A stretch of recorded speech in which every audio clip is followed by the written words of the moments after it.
Hi, hello. Dati hindi ako mahilig sa pusa o sa aso kasi naiinis ako sa kanila.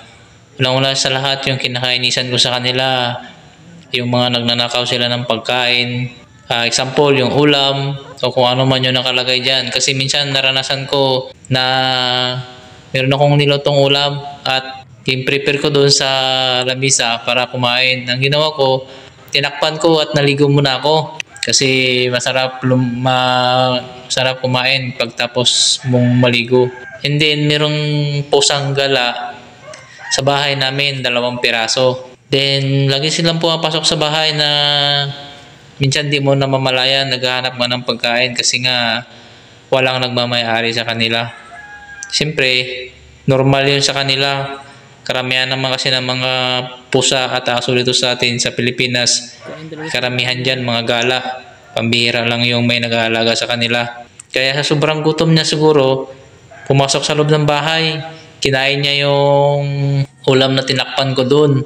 Pagtapos ko maligo, paglabas ko ng banyo, pagtingin ko, sobrang kalat na ng sahig. Kasi nga yung ulam ko, kinain, piniritong isda. Kaya galit na galit ako sa pusa at sa aso. Yung aso naman, hinahabol ako noon nung nagbibinta ako ng ice drop at saka pandesal, kaya sobrang inis ko talaga dyan sa aso. Kasi nga naghahanap buhay ka tapos ganun yung mga nangyayari, hinahabol ka nila.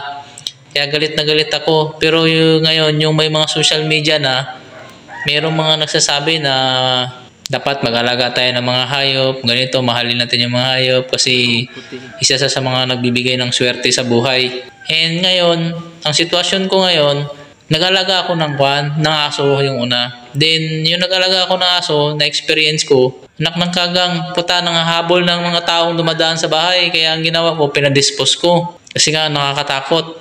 Kasi pag nakakagat yung aso, ikaw magbabayad lahat ng gagastusin sa pag-injeksyon, na malaki-laki din yun. Wala naman tayong magandang trabaho. Kaya dinispose ko yung aso sa sobrang takot ko. Ngayon, nagkaroon na ako ng pamilya. Yung mga anak ko, 2, nagkaka-interes sa pusa. Sabi ko, pusa lang, wag aso kasi nga delikado yung aso. Kasi yung pusa, delikado naman, pero wala pa naman akong naririnig na nagkaroon ng problema sa pusa tungkol sa pag-aalaga o ano. Kaya nag-alaga kami ng pusa. Meron akong isang pusa dyan na orange. Yun talaga, sa loob talaga ng bahay yun. Pusa talaga namin yun. Then mga ilang araw, merong pumunta na pusa. Hindi ko alam kung dinala niya ba ito o kusa lang pumunta. Yan, yung 3 piraso na yan. Yung isang puti dyan, yan yung nanay nila. Yung puti na isa tsaka yung orange, yan yung magkapatid.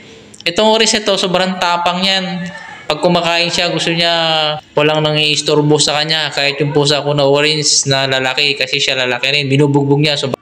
Sobrang tapang kasi niya. And siya yung pinakamatapang dyan sa kanilang lahat ng mga pusa. Kahit yung mga aso na dumadaan sa bahay, binubugbog niya yan.